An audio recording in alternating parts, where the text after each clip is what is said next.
Hi friends, I'm Jen. Welcome to Be Set Free.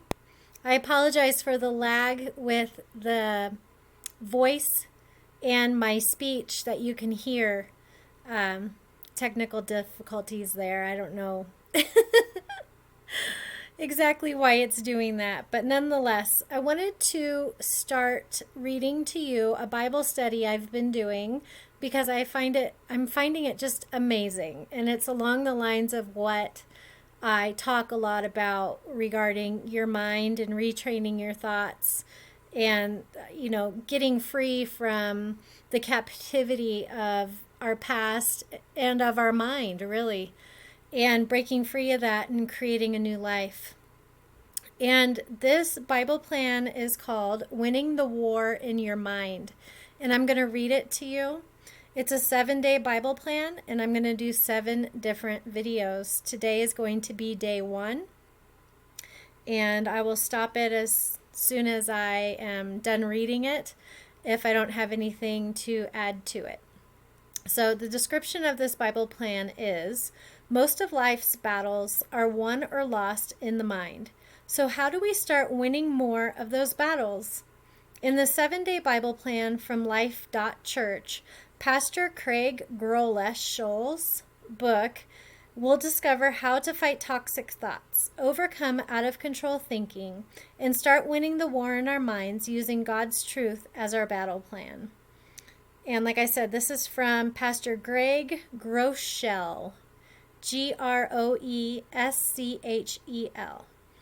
And we are just going to go into day 1 here. So, day 1. Our lives are always moving in the direction of our strongest thoughts. What we think shapes who we are. You might read that and think I'm being an overly dramatic preacher using hyperbole to get your attention, but this is no exaggeration. Our lives do follow the direction of our thoughts. The better we grasp that truth, the better equipped we'll be to change the trajectory of our lives. But don't take my word for it. Both the Bible and modern science provide evidence that this is true. So throughout this Bible plan, we'll unpack both scripture and what we've learned from specific scientific research. Here's a brief example of both. In Philippians 4:8-9, the Apostle Paul writes, "Finally, brothers and sisters, whatever is true, whatever is noble, whatever is right, whatever is pure, whatever is lovely, whatever is admirable, if anything is excellent or praiseworthy, think about such things. Whatever you have learned or received or heard from me or seen in me, put it into practice, and the God of peace will be with you." In these 3 sentences, Paul moves from thought, think about such things, to action, put it into practice, to experience, the God of peace will be with you. Paul tells us that our thoughts shape our lives. In recent years, an entire discipline of modern psychology has developed called cognitive behavioral therapy. This breakthrough teaching reveals that many problems, from eating disorders to relational challenges, addictions, and even some forms of depression and anxiety, are rooted in faulty and negative patterns of thinking. Treating those problems begins with changing that thinking. I don't know about you, but when the Bible and modern psychology say the same thing, I want to know more. What science is demonstrating today is what God told us through Solomon almost 3,000 years ago. For as he thinks in his heart, so is he. Proverbs 23:7. So if both the Bible and modern science teach us that our lives are moving in the direction of our strongest thoughts, then we need to ask ourselves, do I like the direction my thoughts are taking me? If your answer is no, then maybe it's time to change your thinking. Maybe it's time to decide to change your mind so God can change your life. If you're skeptical, that's okay. Believe me, I get it. We've all tried unsuccessfully to change bad habits and force our runaway trains of thought back onto the right tracks. But this time you're not alone.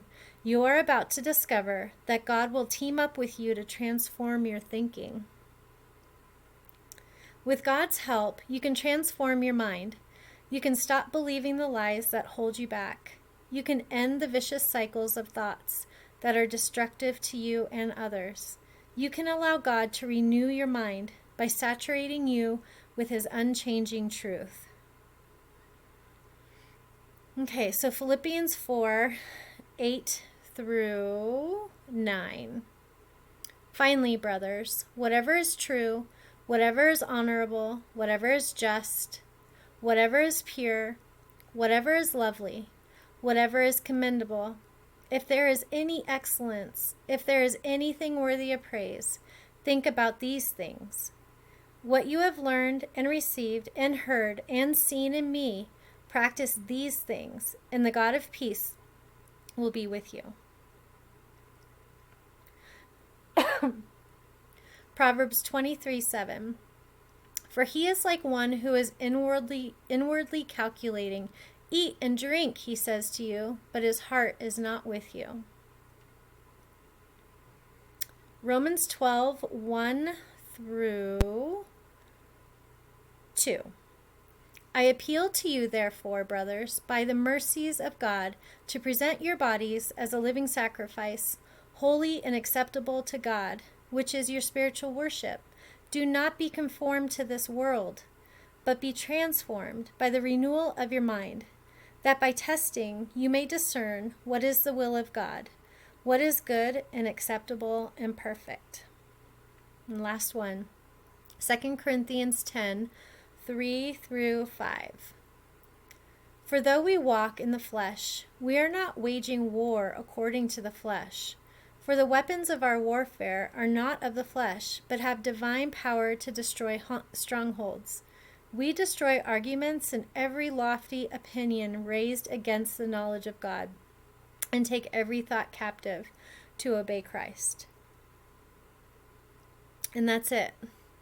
That's it. I really love the verse he said. I really love all of them. But I really love the one where he said, as you think, so you are. Right? God also talks about how words have power, which means our words create. Our words are powerful. We were created in God's image, and how did he create the world? He spoke it into existence. Words create. Our thoughts, it says, as we think, so we are. Okay?